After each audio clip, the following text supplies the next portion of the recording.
If you're watching this video right now, you know who Beyonce is. Even if you don't play her music, or you're a complete hater who thinks she's the vice president of the Illuminati with her boo thing Jay-Z, you know about the Queen Bee. But what if I told you that there was a Beyonce before Beyonce?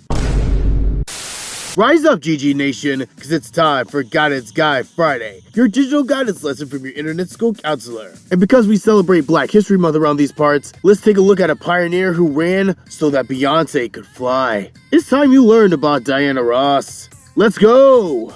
It's guidance time.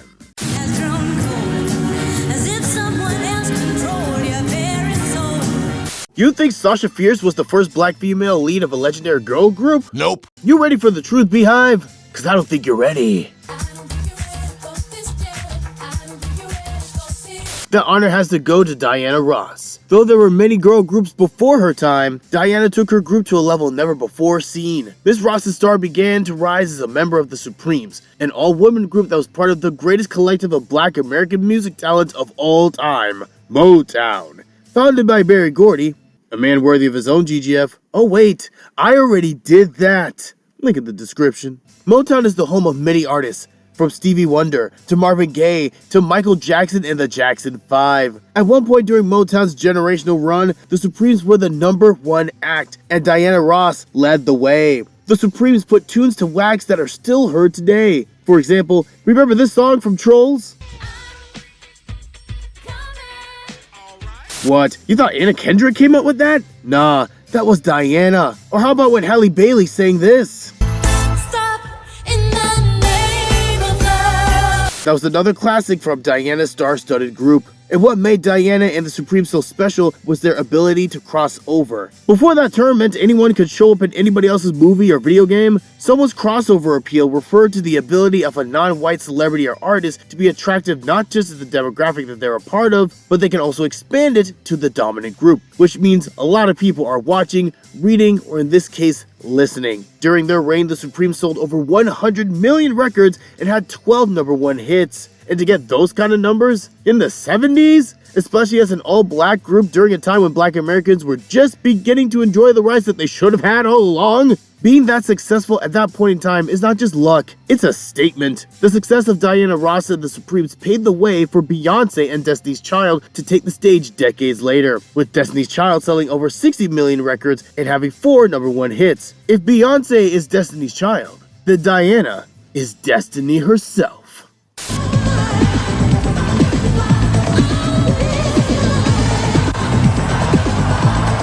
Stop me if you've heard this one before. A musical group explodes onto the scene, taking over the charts and consuming playtime on radios and streaming. As the fame rises, so does the realization that someone in the group is so talented that they can make it on their own. It's inevitable. We've seen it all before. Fifth Harmony, One Direction, NSYNC. Shoot, the only group I can think of that didn't have their MVP go solo is Pentatonix. If you can think of someone else though, go drop a comment. And this was a plague on boy and girl bands even back in the day, and the Supremes were no exception. Although, unlike most solo breakout stories, this is not a tale of the lead singer getting main character syndrome. Nah, the breakup of the Supremes was actually planned.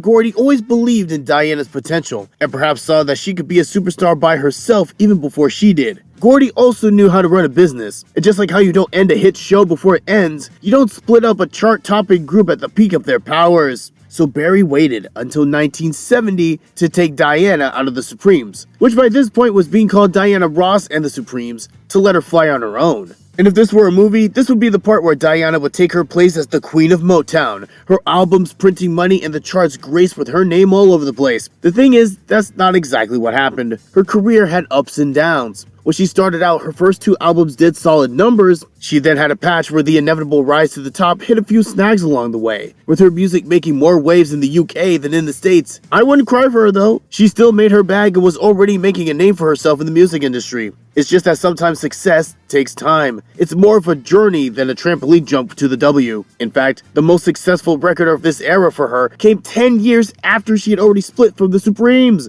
Waiting 10 years to see the success that you and others saw for yourself takes perseverance and patience, being willing to get better and learn from mistakes, and not giving up when effort alone isn't enough to get the job done. Sometimes getting better means moving on, because after 20 years with Motown, Diana decided to go with another record studio for her future albums, which was a huge deal at the time, and it was also exactly what she needed to get to the next level. And throughout the years, Diana took her career to new heights, and even still, she didn't forget her roots. In 1988, she returned to Motown and even reunited with the Supremes in the early 2000s. Kinda sounds like somebody else we've been talking about, right? Like Diana before her, Beyonce also made the jump from girl group MVP to solo act, and well, you already know the rest. Dangerously in Love, I Am Sasha Fierce, Lemonade, Cowboy Carter. Beyonce has made such a name for herself that the rest of the world only needs to know her first name. Don't think the comparisons stop here though. Thank you. It's good to be something, you know what I mean? Did you know that both Diana Ross and Beyonce were in movies? And I'm not just talking about minor roles or playing themselves for a 3-second cameo. I mean being up in front, the main character in the film. For Diana, her first acting role was in the movie Lady Sings the Blues, where she plays the legendary singer Billie Holiday, where she so utterly crushed the role that she got a Golden Globe for her performance. This led to her getting other roles, including movies made by Motown, including Mahogany, and the certified hood classic, The Wiz. And as for the Queen Bee, this is where the Diana Ross did it first bit really comes full circle. Did you know that Beyonce pretty much played Diana Ross in the movie?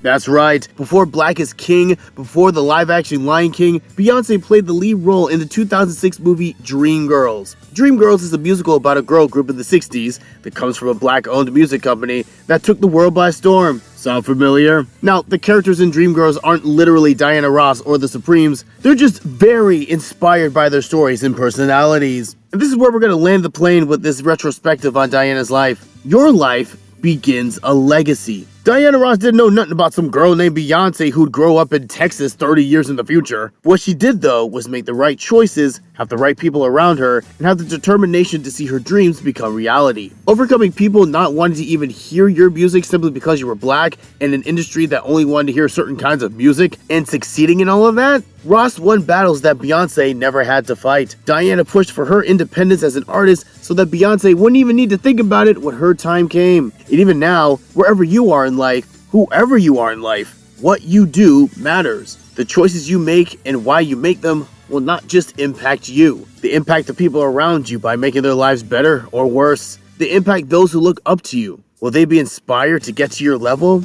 See your trash example and try to copy it? Or just get discouraged and not try because they found out you were a fake who wasn't who they said they were? Because of Diana Ross's vision and drive, she carved out a career that Beyonce would later be able to take and make her own. If you see yourself as the Diana Ross of your family or class or team, I wonder who after you is going to become your Beyonce. Black History Month is way more than just MLK, Rosa Parks, and Obama, okay? Here on this channel, we give our flowers to those who have made history, who just might not get their shine all the time. And if you want some more Black History goodness, come check out this video about the record-setting Olympian sprinter whom, when she was a kid, couldn't even walk. See you there. Guidance Guy out.